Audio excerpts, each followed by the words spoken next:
So we had this giant captive labor pool of talented, smart women. Problem was that last generation of women really retired out of the workforce in the late 1980s and early 1990s. And now what happens is only 15% of college-educated women become teachers. And that 40% that we lost was the 40% we didn't want to lose. So we've got a model for how do we train and recruit and reward teachers, which was built on very consciously. It's fun. You can go back and read your early 20th century educational administrators, the Elwood Cubberleys and them. And they were taken with the Model T factory. They said, this is so scientific. We're going to bring science to education. So we've got a model of management and staffing which was built on industrial practices. It's just our industrial practices from 1910, which would now be considered bad management in most of the private sector, but we're very defensive about them in education. If you want to bring modern, smarter, more flexible management to education, you get called a corporate tool. But if you want to defend frustrating, bureaucratic, small-minded management based on the 1910 model, somehow this is thought to be defending the educational schoolhouse. It's the craziest thing I ever heard of. So how do we open the system up? Well, I think what we need to do is we need to adjust our thinking. There's two kinds of barriers, really. There's the formal barriers. There's the rules that are in place about how money can flow, about access to facilities, about who's allowed teacher licensure, administrative licensure, who's allowed to apply for a teaching job or to be a school leader. There's all these kinds of formal rules in place. But there's also a lot of informal stuff. Let me tell you another Michelle story. Michelle's gotten a lot of attention for some of the firing that she's done of teachers who are identified as low-performing in D.C. And some of this, there was the whole budget brouhaha in the fall, which people can have reasonable disagreements about. But she did a big batch of firing in the spring. She fired about 200 people. And she used a 90-day evaluation process in which if teachers were not evaluated as effective, and they received 90 school days, so it's half a school year, if they weren't shown to be improving, the district was able to remove them. A lot of people around the country said, holy cow, that's neat, which we had that. This had been on the books in Washington, D.C. since 2000. Kevin Chavis, when he was on the city council, wrote the language that allowed this to be done. 4 superintendents came and went in an 8-year period, constantly griping about the teacher quality challenge, and nobody used a law that had been on the books. Why? Well, I think there's 2 reasons why. Well, actually, a couple more than that. Let's go with 3 reasons why. One is most school leaders, according to the National Center for Ed Statistics, about 99% of principals and about 80% of superintendents have worked their entire careers within K-12.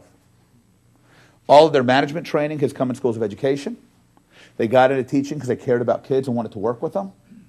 All of their experience leading teams of adults has been in the schoolhouse environment. And frankly, you don't become a principal because you've led teams of adults.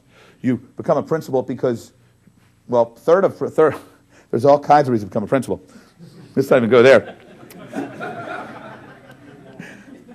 But you learn on the job. You learn how to run teams of adults on the job, and you learn what they teach you in your Master's of Education, in your MED and then EDD programs at schools of education.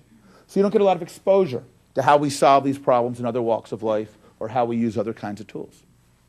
All right. So that's one problem, is the socialization and lack of exposure. Second is what we, those of us who are not involved in education, tell our education leaders to do.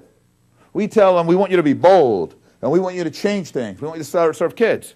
But we also want you to make sure you get consensus.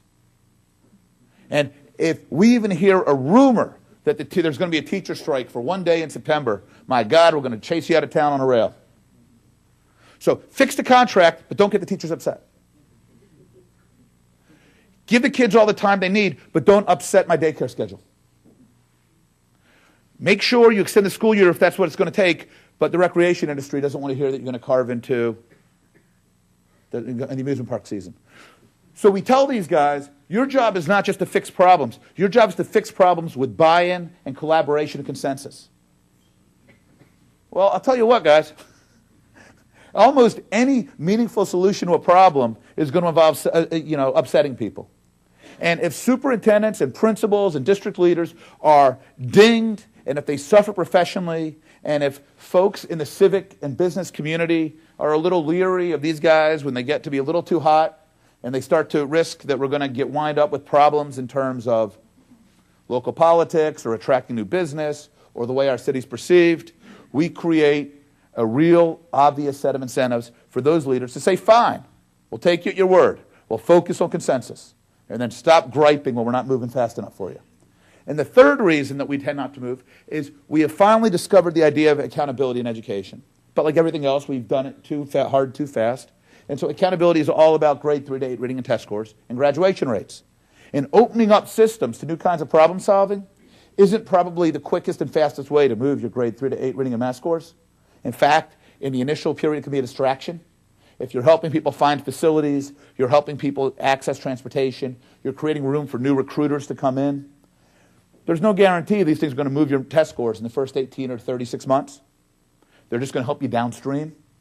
And so long, just like that tech bubble in the late 90s, all we're worried about is 90-day movement. All we're worried about is, are those test scores going up in the next 9 months? We're going to make it real hard for smart leaders to think beyond that kind of time horizon. All right. So let's bring this back to the money thing. When it comes to money, we've got a model which is real simple. It's called more, better. We've increased real spending after inflation in this country fourfold. After inflation, we're up fourfold since the 60s. We've added faculty at 50% faster clip than we've added students since the early 70s. If we had the same class sizes today we had in the early 70s, when our NAEP scores were exactly where they are today, median national teacher salary would be $75,000 instead of $50,000. We would need 1.1 million fewer teachers. We could be much more selective. We could focus our training on a much more concentrated population. And instead of having five classes of fourth graders where 1 or 2 of those classes, those teachers who otherwise wouldn't be at the school, we'd be paying our best teachers more money to serve more kids. Some people go, well, isn't class size reduction the solution? We can talk about this in Q&A if you want. The answer is simply no. The only study that repeatedly gets thrown out is the Tennessee START experiment 20 years ago, where it found that in grades kindergarten and 1, but not 2 and 3, gigantic drops in class size had a real but relatively modest effect. But they only did it in about 150 classrooms in the state of Tennessee, which meant they could be pretty selective about teachers. When California tried to do this statewide, they had to hire so many lousy teachers. They spent $1 billion and plus more a year to get exactly the same results they had ahead of time.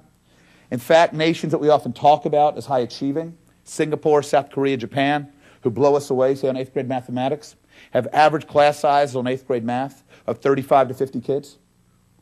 But one of the flip sides of that is they can put tons of support behind those teachers because they got fewer of them. They can be much more selective about who they are. They can pay them a lot more money so they feel good about working extra time. And they can put a lot more training into each one because they're doing quality, not quantity. So it's not class size. Second thing is we've got to worry about the dollar situation because it's not going to get better anytime soon. About a third, I don't know Ohio specifically, nationally about a third of ed spending is property taxes. We're only now bottoming on residential. We're probably not going to bottom next year nationally, the guys who know this stuff tell me, in commercial, because most states use a rolling 3-year assessment. We're actually going to be looking at the bottoming out in property taxes really coming into full effect in 2014. Plus, under the new health care bill, states are going to be pushed to dramatically increase their Medicaid expenditures. It's just part of the deal. And the feds aren't going to, the feds might push this $23 billion out this year, but everybody's seeing Greece right now. There's some real nervousness in D.C. that we can't keep running up the credit card on our kids. So it's not like we get through this next year and then things are going to straighten out. We're looking at 4 or 5 years of tough budgets. We got to solve these problems. Let me throw 5 ideas out about how you solve these problems. 1, there's an outfit called the Council of Great City Schools, to which Cleveland belongs. They've now got power metrics and over 100 operational elements.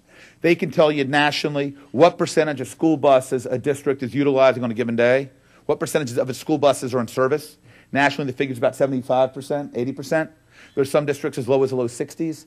They can tell you, a district the size of Cleveland, if you get up from X to Y, how much money you're going to save. They can tell you this in terms of processing procurement, in terms of square footage, in terms of janitorial service.